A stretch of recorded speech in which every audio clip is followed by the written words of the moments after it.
America की space agency NASA के अनुसार एक आदमी को चांद पर रहने के लिए प्रति महीना कम से कम 2.5 करोड़ रुपया खर्च करना पड़ेगा। अबे काय रे देवा, साला इतने पैसे में तो मैं एक साल तक 5-6 लड़कियों के साथ लंदन में पूछी पूछी कर सकता हूँ। पूछी पूछी माफ करना भैया, लेकिन मैं ये पूछी पूछी का मतलब नहीं समझा।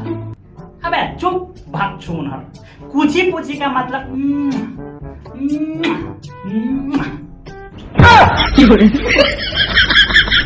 नमस्कार साथियों, मैं हूं कृष्णनंदन चर्चिल और आज बात हाल ही में भारत द्वारा चांद पर भेजे गए सैटेलाइट चंद्रयान-3 की सच्चाई पर।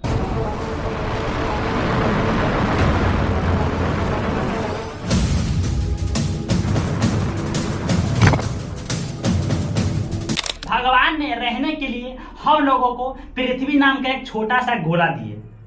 बहुत बड़ा गोला नहीं दिए, हाँ एक छोटा सा गोला दिए और बोले कि जाओ बस इस पे खुशी खुशी अपना जीवन व्यतीत करो। लेकिन हम इंसान लोग भी बड़े अजीब होते हैं, जहां खाते हैं वहीं करने लगते हैं। अबे बार बार कहे चौंकता है बे, मैं कचरा करने की बात कर रहा था, साला ये कुछ और ही समझ आता है। पता है आज हम इंसानों ने इस पृथ्वी को इतना प्रदूषित किए हैं कि इसको छोड़कर कहीं न कहीं रहने के लिए सोचना ही पड़ेगा। और हमारे साइंटिस्टों ने इसके लिए चंद्रमा पर अपना एक्सपेरिमेंट करना शुरू किया, जिसके लिए 14 सितंबर 1959 में सोवियत संघ यानी रूस ने लूना 2 मिशन के तहत सबसे पहले चांद पर गया था। और फिर उसके बाद 1969 ईस्वी में अमेरिका ने पहली बार चांद पर इंसानों को भेजा, जिसमें नील आर्मस्ट्रांग और बज एल्ड्रिन नामक 2 व्यक्ति शामिल थे। इन्हीं सब के बीच भारत ने भी 2008 में करीब 386 करोड़ रुपया खर्च करके चंद्रयान-1 नाम के सैटेलाइट को चांद पर भेजा। और भारत ने पहली ही बार में एक बहुत बड़ा खोज कर डाला। जो अमेरिका की स्पेस एजेंसी नासा 1969 में ही चांद पर गया था, उसको यह पता भी नहीं चल पाया कि चांद पर पानी भी है। लेकिन भारत की स्पेस एजेंसी इसरो ने पहली ही बार में यह खोज डाला कि भैया चांद पर पानी भी है। भारत का सैटेलाइट चांद पर उतरा भी नहीं था, चांद की सतह से 100 किलोमीटर ऊपर ही था और वहीं से खोज डाला कि चांद पर पानी है। लेकिन दुनिया का कोई भी देश इस बात को मानने के लिए तैयार नहीं था कि सच में चांद पर पानी भी हो सकता है। लेकिन जब अमेरिका की स्पेस एजेंसी नासा ने इस बात को साबित कर दिया कि सच में चांद पर पानी है, तो सभी को यह मानना पड़ा। जिसके बाद भारत की स्पेस एजेंसी इसरो का नाम हमेशा के लिए इतिहास के पन्नों में दर्ज हो गया है कि चांद पर पानी की खोज सबसे पहले भारत ने किया। आज भी आप गूगल कर सकते हैं कि चांद पर पानी का खोज किसने किया, तो बताएगा भारत। चांद पर यह पानी बर्फ के रूप में चंद्रमा के दक्षिणी ध्रुव पर मौजूद है। वैज्ञानिकों के अनुसार चांद के इस हिस्से पर इतना सारा पानी है कि इस पानी से धरती की 8वीं सबसे बड़ी झील हुरॉन झील को भी भरा जा सकता है। अगर भविष्य में हम लोग कभी भी चांद पर रहने के लिए जाते हैं तो यह पानी हम लोगों के लिए बहुत ही हेल्पफुल होगा, यानी आवश्यक होगा। लेकिन एक मानव जीवन जीने के लिए सिर्फ पानी ही जरूरी नहीं है, पानी पी के ही जिंदा नहीं रह जाएंगे। इसके लिए भोजन और हवा की भी जरूरत पड़ता है, और जिसके लिए हमारे साइंटिस्टों ने चांद की सतह पर उतरकर और भी बहुत सी चीजों पर एक्सपेरिमेंट करने की सोची। और इसके लिए इसरो ने करीब 978 करोड़ रुपए से बनी चंद्रयान-2 नामक सैटेलाइट को 22 जुलाई 2019 को श्रीहरिकोटा के सतीश धवन स्पेस सेंटर से लॉन्च किया, जिसको चांद पर पहुंचने में 1-2 दिन नहीं, करीब 48 दिनों का समय लग गया। लेकिन भारत का यह मिशन असफल रहा, क्योंकि लास्ट में जाकर चंद्रयान-2 सैटेलाइट के लैंडर और रोवर का कनेक्शन कंट्रोल रूम से टूट गया। यह लैंडर और रोवर क्या होता है, इसके बारे में हम आगे बात करेंगे। चंद्रयान-2 मिशन के असफल होने के बाद बहुत से देशों ने भारत के इसरो का मजाक उड़ाया था, खासकर भूखा नंगा पाकिस्तान ने, जिसकी अपनी तो कोई हैसियत नहीं, लेकिन वो भारत के इसरो का मजाक उड़ाते हैं। आप में से बहुत से लोगों का शायद पता नहीं होगा, लेकिन पाकिस्तान की भी अपनी स्पेस एजेंसी है, जो भारत की तरह बड़े बड़े सैटेलाइट नहीं, सिर्फ नागिन पटाखा छोड़ते हैं।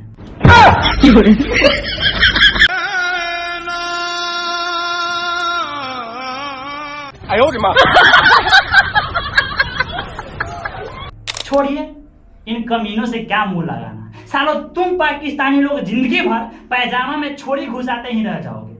पता है तुम पाकिस्तानियों और हम हिंदुस्तानियों में क्या फर्क है? बस तुम लोगों के झंडे पर ही चांद है वहीं से देखो, हाँ मेरे झंडे पर चांद है, लेकिन हम लोगों का चांद पर झंडा है। तुम लोगों को क्या लगा कि हम लोग हाथ पे हाथ धरे बैठे रह जाएंगे? हाँ, बेवकूफ कहीं का। भारत की स्पेस एजेंसी इसरो ने चंद्रयान 2 सैटेलाइट में हुई सभी कमियों को सुधारने के बाद एक बार फिर से चांद पर सैटेलाइट को भेजने की योजना बनाई। एक बात आपको पता होना चाहिए कि भारत हर बार कुछ ना कुछ बड़ा करने की कोशिश करता रहता है। चंद्रयान 2 जो अपने मिशन में असफल हुआ था, उसके पीछे भी एक बहुत बड़ा कारण है। दरअसल उसका कारण यह है कि भारत अपने सैटेलाइट को चंद्रमा के उस हिस्से पर लैंड करना चाहता है जहां आज तक दुनिया का कोई भी देश नहीं पहुंच पाया है। आज तक दुनिया के जितने भी देश चांद पर अपने सैटेलाइट को भेजे हैं, वो सभी के सभी चांद के भूमध्य भाग पर अपने सैटेलाइट को लैंड कराए हैं।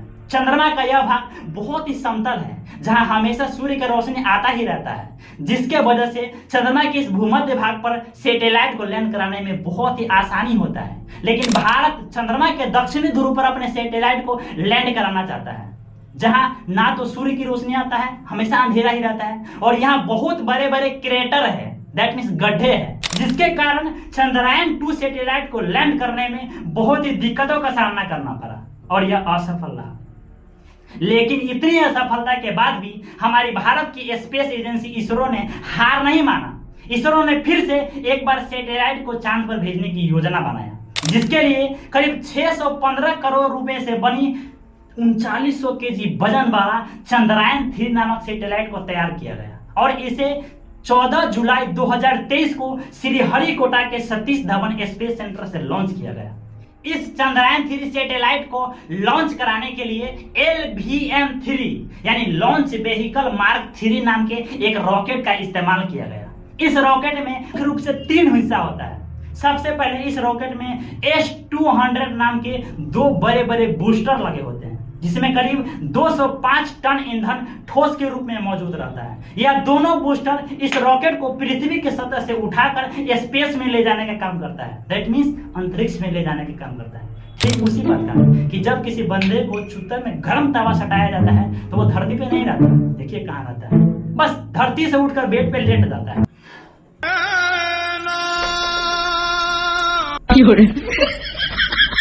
और बूस्टर भी कुछ इसी तरीके का काम करता है। यह दोनों बूस्टर इस रॉकेट को पृथ्वी की सतह से उठाकर स्पेस में ले जाने का काम करता है और करीब 126 सेकेंड बाद 62 किलोमीटर की ऊंचाई पर ले जाकर उससे अलग हो जाता है। और तब शुरू होता है इस सैटेलाइट का दूसरा स्टेप, जिसमें L110 नाम का एक लिक्विड इंजन लगा रहता है, जिसमें करीब 115 टन ईंधन लिक्विड के रूप में मौजूद रहता है। यह L110 इस रॉकेट को 306 सेकेंड बाद 175 किलोमीटर की ऊंचाई पर ले जाता है और जब यह इसका भी ईंधन खत्म हो जाता है तब वैज्ञानिकों के द्वारा पृथ्वी पर स्थित समुद्रों में इस इंजन को गिरा दिया जाता है, क्योंकि इसका काम खत्म हो जाता है। लिक्विड ईंधन खत्म होने के बाद शुरू होता है एक C-25 नाम का क्रायोजेनिक इंजन, जिसमें करीब 28 टन ईंधन लिक्विड ऑक्सीजन और लिक्विड हाइड्रोजन के रूप में मौजूद रहते हैं।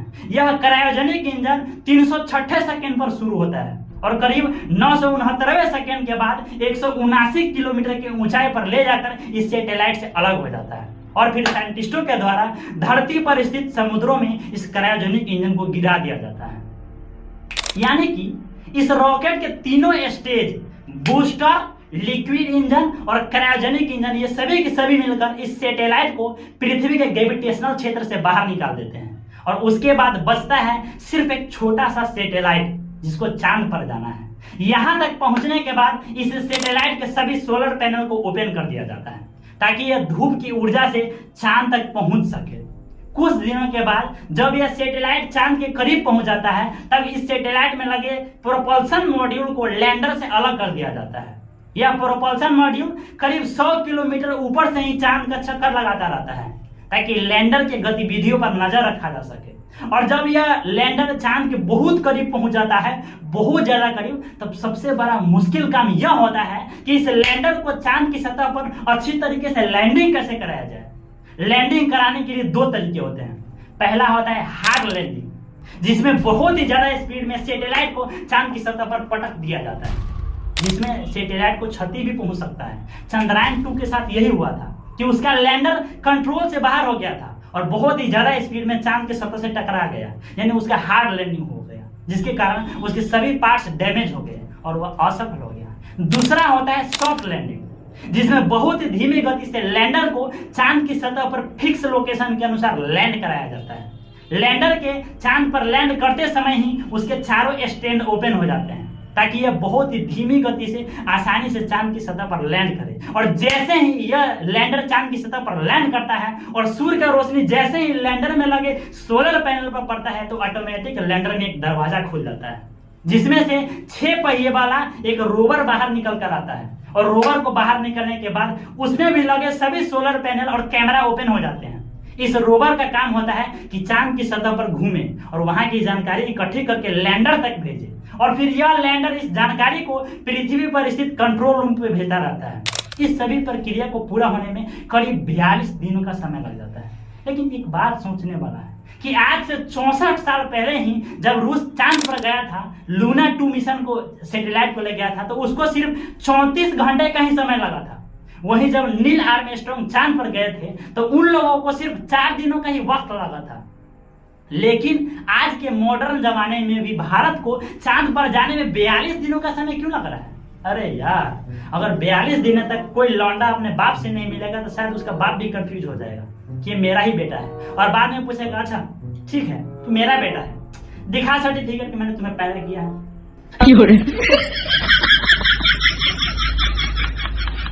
ऐसा बात नहीं है कि भारत का स्पेस एजेंसी इसरो मंद बुद्धि है, ना ना ना, ऐसा सोचना भी मत। दरअसल ज्यादा समय लगने का मेन कारण है बजट, यानी पैसा। 1969 में जब अमेरिका चांद पर गया था तो उस समय उन लोगों को करीब 3000 करोड़ रुपया खर्चा आया था। लेकिन आज के जमाने में भारत अपने सैटेलाइट को सिर्फ 615 करोड़ रुपए में भेज रहा है। यार, इतने में तो भारत का एक बॉलीवुड का मूवी बन जाता है। इसरो के पास बहुत ज्यादा पैसा ना होने के कारण अमेरिका जैसे बड़े बड़े शक्तिशाली रॉकेट नहीं है जो कुछ ही दिनों में चांद तक सैटेलाइट को पहुंचा दे। इसीलिए भारत का स्पेस एजेंसी इसरो कुछ अलग तरीके का टेक्निक का इस्तेमाल कर रहा है, जिससे समय तो बहुत ज्यादा लग जाता है, 42 दिन 48 दिन, लेकिन पैसों की काफी ज्यादा बचत हो रहा है। 3000 करोड़ के बदले 615 करोड़ में ही जा रहा है। एक बात आप गौर किए होइएगा कि जब भी हम लोग गर्म तेल में कचौड़ी छान रहे होते हैं, उस वक्त अगर गैस को बंद नहीं कर दिया जाए तो 7 से 8 कचौड़ी बहुत आसानी से छना जाते हैं। और फिर जब तेल ठंडा होता है फिर गैस को शुरू कर देते हैं, फिर कचौड़ी छानने लगते हैं। फिर जब तेल गर्म होता है तो फिर गैस बंद करके 7 से 8 कचौड़ी बिना गैस चालू किए हुए छान लेते हैं। इस तरीके से काम करने में गैस का काफी बचत होता है और कचौड़ी भी बहुत ज्यादा छना जाता है, यानी कम बजट में काम बहुत ज्यादा हो गया। इसी तरह भारत की स्पेस एजेंसी इसरो अपने चंद्रयान 3 सैटेलाइट को चांद पर भेजने के लिए टेक्निक का इस्तेमाल करता है, जिसके लिए इसरो ने पृथ्वी को और चांद को 5-5 कक्षों में बांट रखा है। जब इस सैटेलाइट को पृथ्वी से लॉन्च किया जाता है तब यह पृथ्वी के पहली कक्षा में राउंड राउंड घूमता रहता है। उस वक्त चंद्रयान 3 सैटेलाइट के इंजन को धीमा कर दिया जाता है, और जब इसे पहली कक्षा से दूसरी कक्षा में जाना होता है तब इसके इंजन को स्पीड बढ़ा दिया जाता है। और इसी तरह यह सैटेलाइट जब पृथ्वी के 5वीं कक्षा का चक्कर लगा लेता है तब इसके इंजन को बहुत ही तेज कर दिया जाता है, रफ्तार बढ़ा दिया जाता है, ताकि यह चंद्रयान 3 सैटेलाइट पृथ्वी के कक्षा को छोड़कर चांद की कक्षा में चला जाए। इस तरीके से काम करने से पैसों की बहुत ही ज्यादा बचत होता है, लेकिन समय बहुत लग जाता है। उम्मीद है कि भारत इस बार पक्का चांद पर लैंड कर जाएगा, सही तरीके से अपने चंद्रयान 3 को लैंड कराएगा, क्योंकि इस बार चंद्रयान 3 में काफी टेक्निकल सुधार किया गया है। इस बार भी लैंडर का नाम विक्रम और रोवर का नाम प्रज्ञान ही है, लेकिन इस बार चंद्रयान 3 के रोवर में 2 बड़े बड़े कैमरे लगे हैं, जबकि चंद्रयान 1 में सिर्फ एक ही कैमरा लगा था। इस बार चंद्रयान 3 के लैंडर का लैंडिंग साइट बहुत ही बड़ा किया गया है। चंद्रयान 2 का landing site 500 metre by 500 metre ही था, लेकिन यानी कि 500 मीटर चौड़ाई और 500 मीटर लंबाई, जितना एरिया होगा उतना उसका लैंडिंग साइट था। लेकिन चंद्रयान 3 का लैंडिंग साइट 2.5 किलोमीटर लंबाई और 2.5 किलोमीटर चौड़ाई का जितना एरिया होगा उतना बड़ा लैंडिंग साइट है, जो कि काफी बहुत बड़ा है। इस बार चंद्रयान 3 के लैंडर के साथ बहुत ही ज्यादा फ्यूल का मात्रा है, ताकि अगर लैंडर अपना रास्ता भटक भी जाए तो बहुत देर तक इसका इंजन चालू रहे। चंद्रयान 3 के लैंडर में 5 थ्रस्टर इंजन के बजाय 4 थ्रस्टर इंजन ही लगे हैं। चंद्रयान 2 में 5 थ्रस्टर इंजन लगे थे और इस बार सिर्फ 4 थ्रस्टर इंजन ही लगे हैं। इसके साथ साथ चंद्रयान 3 के लैंडर में बहुत मजबूते इस बार स्टैंड लगाए गए हैं, ताकि अगर धोखे से चंद्रयान 3 का हार्ड लैंडिंग भी हो तो चंद्रयान 3 के सैटेलाइट को कोई क्षति ना पहुंचे। अगर इस बार भारत अपने मिशन में सक्सेसफुल हो जाता है तो भारत चांद पर पहुंचने वाला चौथा सबसे बड़ा देश बन जाएगा। वहीं चांद के दक्षिणी ध्रुव पर लैंड करने वाला दुनिया का सबसे पहला देश बन जाएगा। चंद्रयान 3 के 3 ही उद्देश्य है। पहला कि चांद के सतह पर लैंडर को सुरक्षित रूप से लैंडिंग कराना। दूसरा, चांद की सतह पर लैंडर को रोवर को चलाकर पूरी दुनिया को दिखाना। और तीसरा, चांद के बारे में काफी कुछ जानकारी को हासिल करना। अगर भारत इस बार अपने मिशन में सक्सेसफुल होता है तो करीब 24 अगस्त को यह लैंडर चांद की सतह पर लैंड करेगा और चंद्रमा के अनुसार सिर्फ एक दिन ही चांद पर रहेगा, जबकि पृथ्वी के अनुसार यह सैटेलाइट चांद पर करीब 14 दिन रहेगा, क्योंकि चंद्रमा का एक दिन पृथ्वी के 14 दिनों के बराबर होता है। आप लोग गॉड से प्रे कीजिए कि हे भगवान इस बार भारत के मिशन सक्सेसफुल हो ताकि भारत और भी आगे बढ़े। सुना है कि चंद्रयान 3 के लॉन्च होने से पाकिस्तान में तूफान आया है। ए पाकिस्तानियों, देखना इस आंधी में कहीं तुम्हारा चुत्तर का पैंट खुलकर उत्तर में ना चला जाए। आशा करता हूं कि अब आप लोग चंद्रयान 3 सैटेलाइट के बारे में काफी कुछ समझ गए होंगे। अगर आप मेरे चैनल पे नए हैं तो इसे सब्सक्राइब जरूर कर ले ताकि इसी तरह के वीडियो आपको रेगुलर मिलता रहे। और कमेंट करके यह जरूर बताएं कि आज का यह वीडियो आपको कैसा लगा। अगर अच्छा लगा हो तो प्लीज अपने दोस्तों के साथ भी शेयर कर दीजिए। मिलते हैं इसी तरह नेक्स्ट वीडियो में, तब तक के लिए बाय, जय हिंद।